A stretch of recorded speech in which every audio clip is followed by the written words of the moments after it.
Madison, Wisconsin, BP. For the second time, a federal judge has ruled the U.S. tax code's ministerial housing allowance is unconstitutional. Mississippi College law professor Matt Steffey told Baptist Press the ruling, unlike U.S. District Judge Barbara Crabb's previous attempt to strike down the housing allowance, could be upheld on appeal to the 7th U.S. Circuit Court of Appeals in Chicago. Mississippi College is affiliated with the Mississippi Baptist Convention.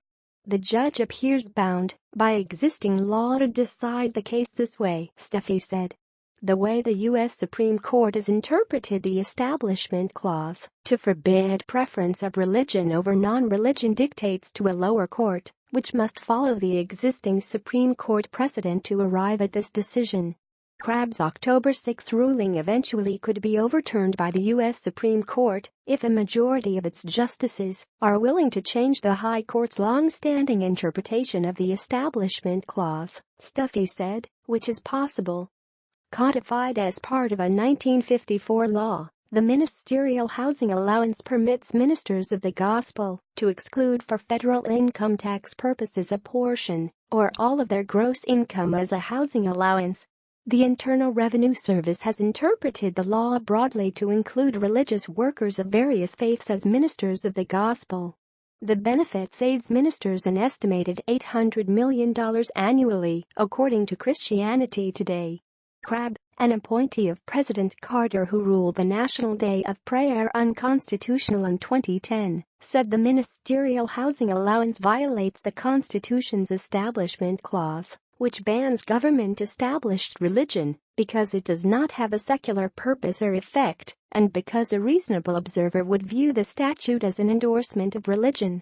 As evidence of the law's intent to favor religion over irreligion, Crabb quoted its congressional sponsor, Representative Peter Mack, as stating during a 1953 hearing on the ministerial housing allowance, "In these times when we are being threatened by a godless and anti-religious world movement, we should correct this discrimination against certain ministers of the gospel who are carrying on such a courageous fight against this." In 2013, Crabb similarly ruled the ministerial housing allowance unconstitutional. But the 7th Circuit overturned her decision, ruling the plaintiffs, the Freedom from Religion Foundation, FFRF, lacked standing to sue. The FFRF is a plaintiff once again in the current lawsuit, arguing the IRS has violated the Constitution by refusing to permit its leaders to claim the ministerial housing allowance. This time, Crabb wrote in her 47-page opinion, the organization and its leaders have satisfied the appeals court's requirements to attain legal standing. The Becket Fund for Religious Liberty, a conservative nonprofit legal group that represents some defendants in the case, argues Crabb's ruling is in error. For nearly 100 years, pastors, rabbis, imams and other faith leaders, whose jobs require them to live close to their church or in an underserved community, have been eligible for the parsonage allowance, Becket stated in an October 9 news release. This tax provision ensures that faith leaders receive the same tax treatment as other employees who must live in the communities they service, like military service members, teachers, and overseas workers.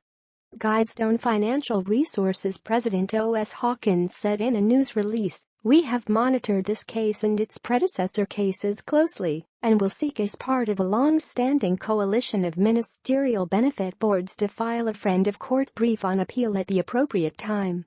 The housing allowance, far from being a government endorsement of religion, as Judge Crabb contends, actually removes government from the equation. Were it not for the housing allowance, the government would be imposing a tax on religious employers and their employees that is not imposed on non-religious employers, Hawkins said. Regarding a potential Supreme Court reversal of Crabb's ruling, Steffey said, "There are 3 justices who have expressed a willingness to read the Establishment Clause as permitting laws to prefer religion over non-religion."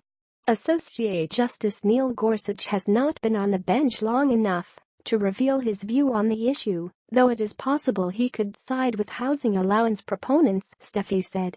Associate Justice Anthony Kennedy likely would cast the deciding vote on the issue, he said. Churches should be concerned, but it's not a DEFCON 1 situation that requires immediate action, Steffey said, referencing the U.S. military's highest state of alert. But churches should follow this litigation. Guidestone advised ministers to consult the entity's annual tax guide, available at guidestone.org tax guide, and its housing allowance information, available at guidestone.org allowance, to ensure they are properly documenting housing allowance and reporting it appropriately on their income tax returns. We continue, Hawkins said, to live and minister in a world that is increasingly hostile to religious life as compared to the world in which many of us grew up. Rather than discouraging us, we seek to continue to serve as an advocate for hundreds of thousands of pastors and other ministers we have the privilege to serve.